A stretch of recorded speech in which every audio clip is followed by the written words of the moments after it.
Hi, my name is Angela Folsom. This is my critical assignment for KIN 550. The facility I chose is a personal training gym or fitness facility. There's multiple styles and types of facilities out there. There's some that are specifically for clubs. There's sports specific. There's senior citizen, children, ones for disabilities. There's many types of gyms. It's not just one size fits all. So it's important that we are aware of all the different types of facilities that a kinesiologist may be working in. The risk management is very important when dealing with public and in work environment. You want to ensure that you provide a safe environment for your clients. In the Grijalva versus Bally Total Fitness Corporation, Mr. Grijalva had sued the facility. He was using free weights. When he put his weights down, injured his finger so severely that he had to have surgery. Filed that it was negligence on the part of the facility for not having someone walking through and moving equipment that another client had left. It is on us as the employee, as the kinesiologist on duty, that when you are in that type of facility, you do ensure like a floor sweep, I guess is what you could call it, to ensure that no one is in any danger of tripping, falling, getting hurt, and educating people to make sure that when you're done using the equipment, you put it back so that you yourself aren't injured nor anyone else. Another issue with risk management would be ensuring equipment is functioning safely. Salerno versus Bally Total Fitness. Mr. Salerno was using the treadmill. The band, something happened to that, and he fell, rolling his ankle, landed on his knee, his leg went numb. He did report it to the front desk. A few days later, he'd returned and found that there was an out of order sign on the treadmill. So it's important that not only do the manufacturers have a recommendation as to when to check the equipment to ensure it's safe and operating correctly, but the place of employment also needs to have specific guidelines for when it's checked, who checked it, and how often it needs to be done in order to ensure safety for its clients, and as well as for the employees who may be using the equipment as well. And at the first sign of any problem, immediately the equipment needs to be on service, and also with a note stating do not use, not working, something so that everyone is informed and there is no confusion as to whether or not someone would be injured by using it. Properly supervising clients is also huge. When working with clients, they are expecting a one-on-one if that's what they have signed up for. If that's the case, then that trainer needs to focus 110% on that client, ensuring that everything around the client is safe, that there's full understanding of instruction on what's expected, how to use the equipment correctly, what to do if there's an emergency.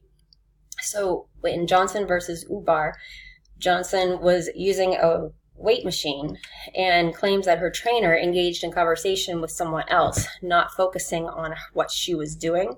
And by doing that, she missed the bench that she was supposed to sit on and became injured. So it's extremely crucial that when you have these clients that you're working with, not only are you educating them, but your focus is that client. Obviously, if there's emergencies, there's emergencies. But other than that, it should be you and your client. End of story. Employment laws, there's various that can occur in public settings. Retaliation and discrimination, the ADA, is important. Kiefer versus Planet Fitness of Adrian.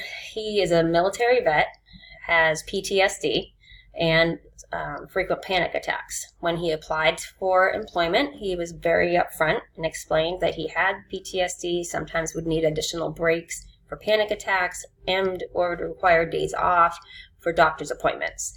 Mr. Kiefer did have some of these accommodations approved. He did have take some breaks for the panic attacks.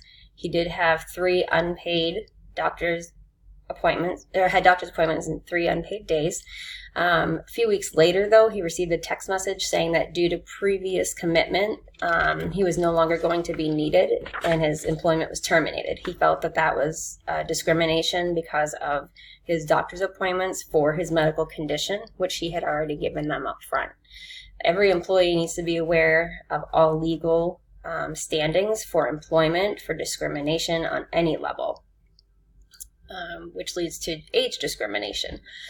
I myself may be subject to this, whereas I'm going into this field after being in pharmacy for 20 years. So this one was kind of hit home with me.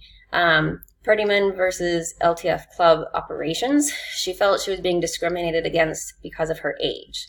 There's the ADEA, which prevents employees over the age from 40 from being discriminated against for being of that age or higher.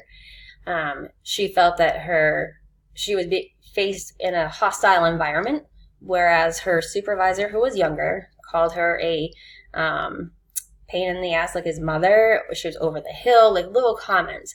Some people might find that funny, but you have to be careful that there are other people that take that to heart, and that's not okay. So if that does happen, it's important that you report the situation, you have it documented, and you have the ability to go to your supervisor without retaliation in regards to these issues. Sexual harassment. This one is a big one too, and it's not gender specific. This case, Waller versus Blast Fitness Group. Mr. Waller had applied for a position. He was given the position immediately, didn't hear back about a starting date. So he contacted the regional manager. The regional manager then stated and some sexually explicit questions for Mr. Waller, which was not comfortable for him, and was also told he could have the position if he followed through with some sexual favors for the regional manager.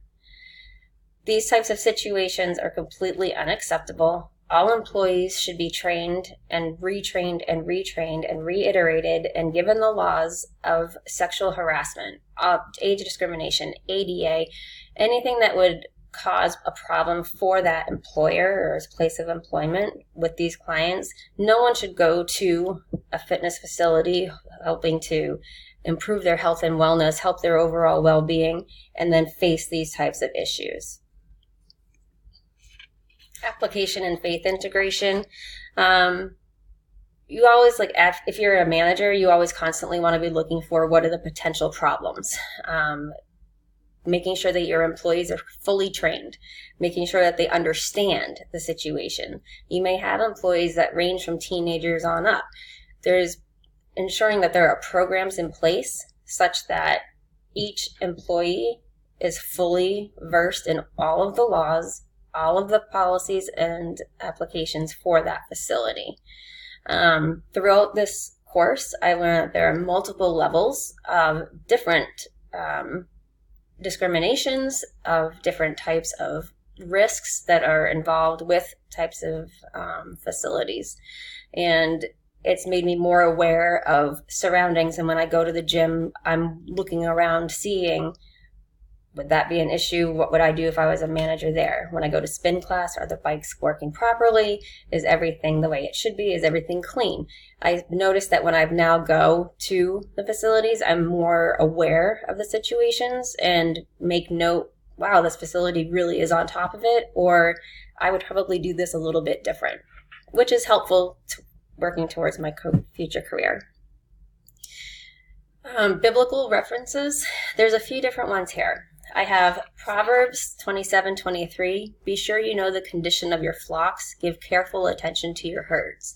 This is how it came to me, like it's being a good manager. You can't be a good manager if you're not aware of who you're leading. So being invested, making sure that there's open communication with your employees and yourself, ensuring that there is not a hostile environment.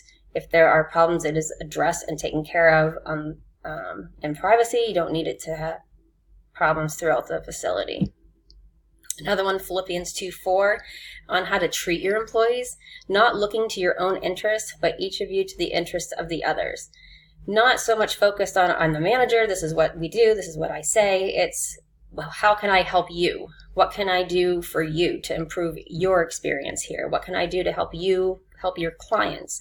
It's being there for support, for guidance, for help, and not taking it as, I'm the boss, you're not. That's unacceptable and it's not appropriate. And you can't build a business, you can't build clientele by having that type of mindset. And then Romans 13:1 about legal precedent. Let everyone be subject to the governing authorities, but there is no authority except that which God has established. The authorities that exist have been established by God. We need to follow all legal documentation. God has placed people with power to create these. He's given us the ability to vote. He's given us the ability to have a voice, to help with creating these laws, to help protect people. So by being Christ-like and following the laws, that will help show who you are and that you have good morals and values and there is Christ in you. Overall, I find that it's really helpful, this class, in order to get me ready for the next step in my career. Looking into whether or not people can be against Christ, but yet it's legal. I would not allow myself to be in a type of position where what's going on is legal, but it's against my beliefs. I don't find that that would help me as a Christian to be able to teach others if it's doing something that's against my morals or my values, because it not only represents that facility, but it looks as though I represent that also, which is not who I am. Yes, there are times where you may need to change employment, or you take the next step and talk to supervisors about, this is happening. I don't feel that this is adequate or that this is, moral or ethical, and see what happens. Sometimes things can change. Other times it may be that you just need to find a different place of employment. So I just want to thank you for listening to my presentation and hope everyone does well.